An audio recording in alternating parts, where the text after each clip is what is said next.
All right, guys. Dr. Brian Mann coming to you here. University of Miami. Hey, I've got one of my favorite articles on plyometrics, and Wolfgang Taub has done some amazing things. Since really recent, he has a lot of fantastic technologies utilizing.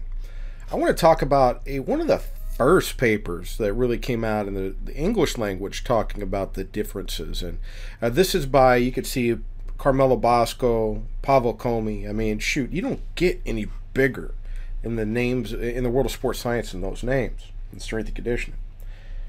Neuromuscular function and mechanical efficiency of human leg extensor muscles during jumping exercises. This is from the Active Physiology Scandinavia back in 1982. All right, so in this paper, basically they were looking at, seeing how are the jumps different? How are they the same? Well, what are we actually dealing with here? Because nobody really knew back then. So they took 5 conditions. Condition 1 would be a short rebound. So as soon as they hit the ground, they jump up again. So think about like a drop vertical jump, where it's all about contact time. Make contact, get off the ground. Don't worry about the jump height. Just get off the ground as fast as you can. Condition 2 was that short rebound, but they added an additional 20 kilos on. I'm going to assume that's with a barbell. Condition 3 was a long rebound. What is a long rebound? Well, you hit the ground, you sink down quite a ways, and then you come back up. Okay. Condition 4, same style of jump, but with a barbell. And condition 5 is body weight only in a squat jump. And that is where somebody goes down, they pause, make sure that the stored elastic energy gets dissipated, so then you aren't going to be engaged in the stretch shortening cycle. So it's going to be a concentric only jump. So they looked at the force into the negative portion. So on the eccentric part, what were the forces like? And we can see that, hey, the circles are condition 1 and 2. The squares are condition 3 and 4. Condition 5 isn't on here because there's no negative portion on that, right? And then they look at the efficiency, and that's kind of think about like reactive strength index, right? Like how much force were you able to put out for that period of time. So that's what the efficiency percentage is. So we look at, and then beyond that, beyond what the shapes are, an open shape means that it was the unloaded condition, and the dark shape is that it was the loaded, the additional 20 kilos.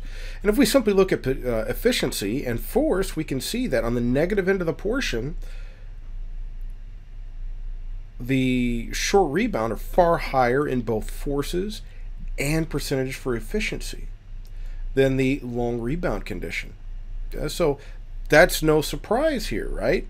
That you are actually having to stop and reverse yourself. So your force on that part is going to be much higher versus allowing it to dissipate before you try and reverse it like you would do in the long rebound condition. Now we look at the coupling time. Okay, we see that the coupling time is far shorter and a higher efficiency for the coupling time for the short rebound condition. And we see here for the long rebound condition is 50 milliseconds, and then when we added the extra just 20 kilos on there, that made it 115, 112 milliseconds, somewhere around in there. We see that the efficiency decreased here. Interestingly, while there was a few more milliseconds and a little bit less efficiency, the numbers didn't change that much on the negative end of the portion for the for the coupling time.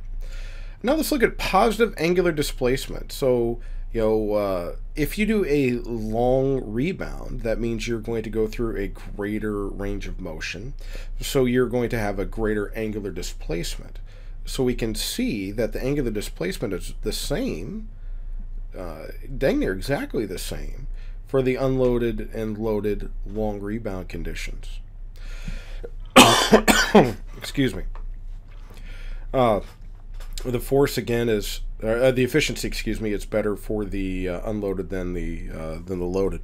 But now, if we look at the short rebound conditions, they've got a lot less angular displacement and a lot higher efficiency. Yet again, and I think we're seeing a trend there. Now let's look at it from the positive. So before I broke everything down into each little let's just look at it from a 35,000 foot view on the positive end. So we look here on the positive, efficiency is going to be highest for the unloaded, lowest for the loaded, and we see the positive angular displacement. We're seeing roughly the same. Efficiency for stretching speed. So how many radians per second? Well, that speed, you're going to be only stretching minimally for the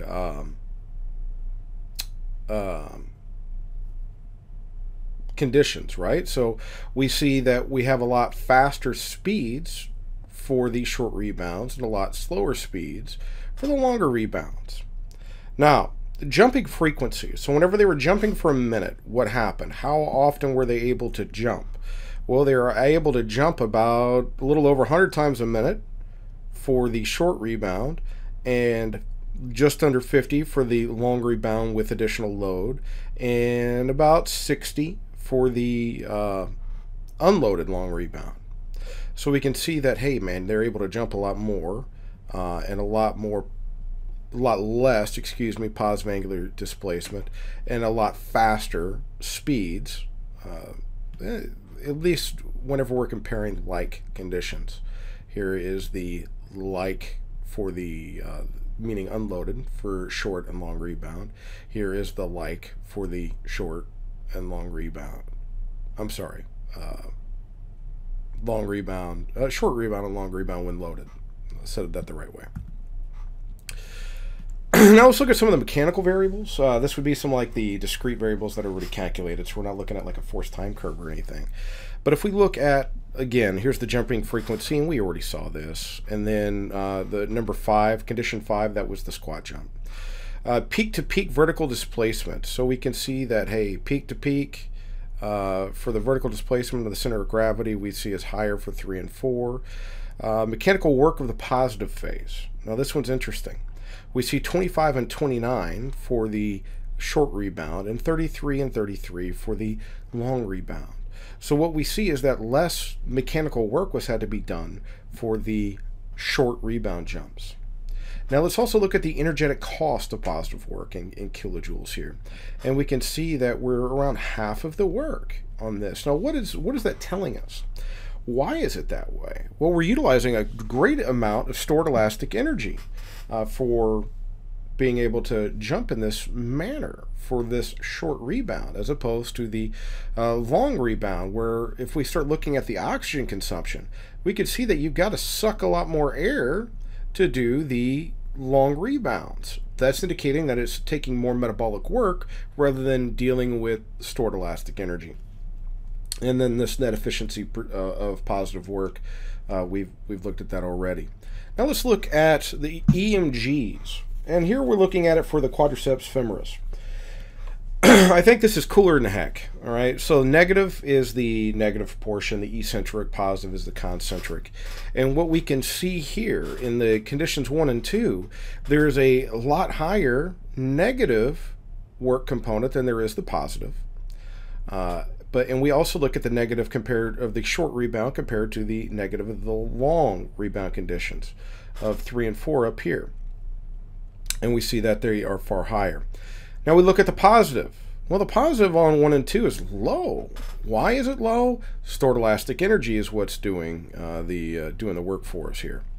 Now if we look at condition 3 and 4, the negative is lower than the positive. We're having to do more active muscular contraction for it to occur. And then the squat jump is the highest. Well, for the positive, because there is no negative. Why? Because everything you did was work rather than getting the stored elastic energy helping you out. Okay, so we can see here that we're using a lot more energy negatively than positively for the short rebounds. The converse is true for the long rebounds, even though it's not a significant difference. So that's what it was for the for the quad, for the rectus femoris. What was it for the calf, for the gastrocnemius? And we see that we have much of the same, but we see that for the calf it works a lot harder in the short rebound than it does in the long rebound. So right, wrong, indifferent. You know, it is what it is. but we see that we're getting some stored elastic energy here too, because the positive is lower than the negative. So that triceps surae group, the gastrocnemius really stretches on the Achilles tendon. We get a return of force there. Again, it's not as efficient, not as effective of using the stored elastic energy. But you know what? Let's also think about what kind of lever system we're dealing with. Well, with the rectus femoris, we are dealing, quadriceps femoris, excuse me. The quadriceps are all working as a third-class lever. So that's going to have velocity as a major type of, that's its advantage for that third-class lever. Here we're dealing with a second-class lever. With a second-class lever, it's more about force production than it is velocity. So with just by the nature of the second-class lever, we would expect that that stored elastic energy isn't going to be that great. We'll get what we can out of it. We would need to really lengthen out the second-class lever arm, as you would see in like a dog or a rabbit, right? In those animals that get a lot of stored elastic energy, their bone structure is different at their foot and ankle. So we could examine that and consider that as one of the reasons why that it didn't have the same extent of change as it does for the rectus femoris. Here we see the EMG against efficiency, and we see that, hey, for the positive portion, I got like nothing here on the short rebound. Long rebound goes up more, and the squat jump is the highest of all. Now what we're looking at is the positive work. Okay, so let's look at work for the on A is the average, and on B is the is total. Okay, so we look here. We see that there's less work being performed for the short rebound versus the long rebound, and we see that here B is being the total. It's like, wait, why is it so low when we look at each jump, but then it comes close for whenever we look at the total? Well, remember, there was a lot more jumps that were done for those short rebounds than there were for the long rebounds, if we're looking at it over the course of the full minute. So I think that's why we're seeing that there's a lot more work. Or not a lot more, but there is a lot closer to the differences of the two for the work that's being performed. Now, from the discussion, Asmussen and von Petersen in 1974, so guys, this is nothing new, they suggested that the greater efficiency observed in rebound jumps is due to the recoil of elastic energy, which influences mainly the first part of positive work, which is absolutely true. And that what we now know is that there's a short latency response and a long latency response. If you didn't go watch the Taub videos, go back and check that out, and you'll see it. And that this stored elastic energy is mainly in that first part. Nevertheless, greater efficiency was noted in smaller amplitude jumps, which in turn were characterized by a lower IEMG.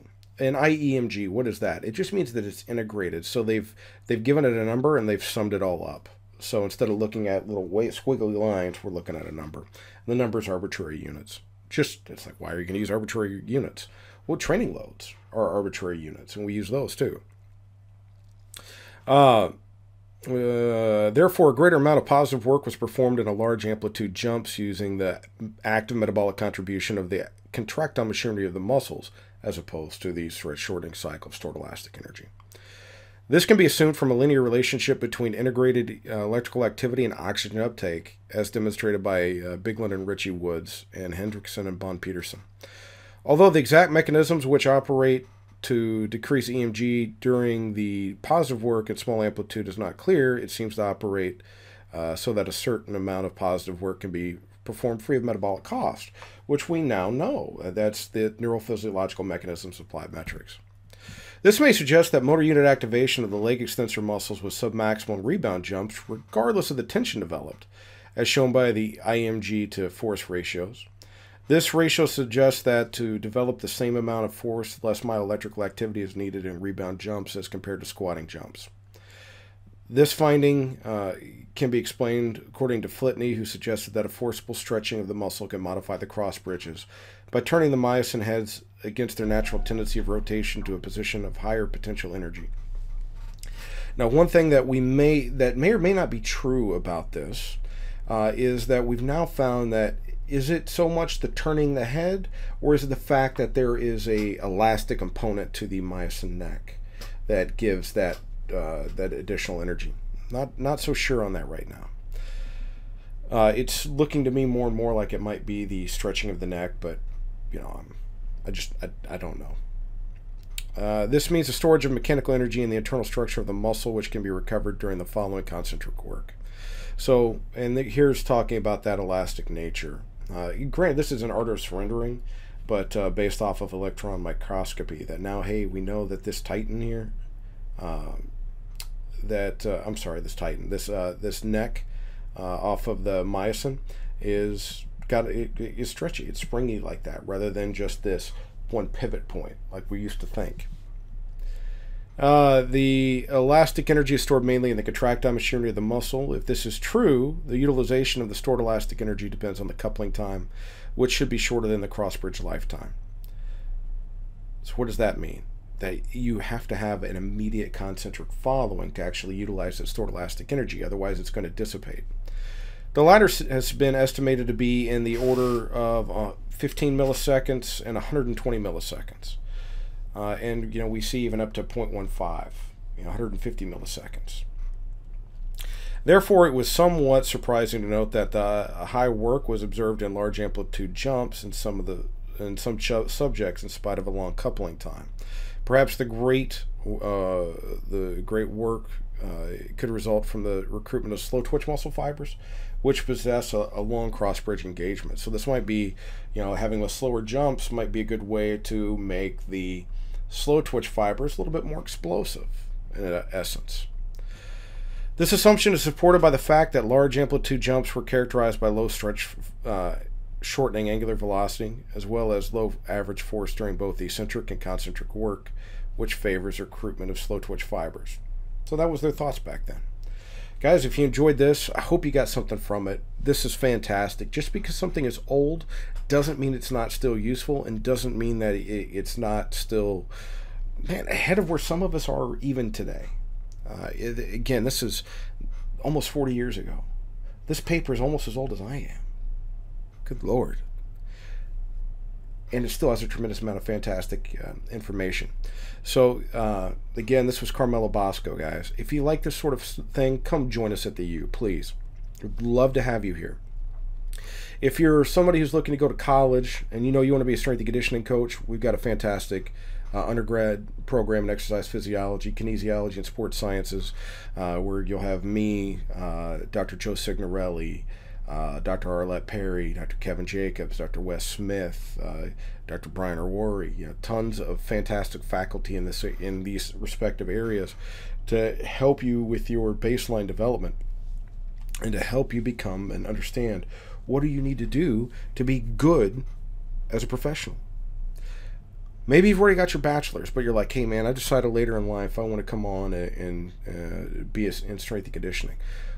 Come join us here again. We've got a master's in applied physiology that's got a strength and conditioning track where you'll have the same professors. And I forgot to mention Motaz El-Tuki before. He's an amazing biomechanist.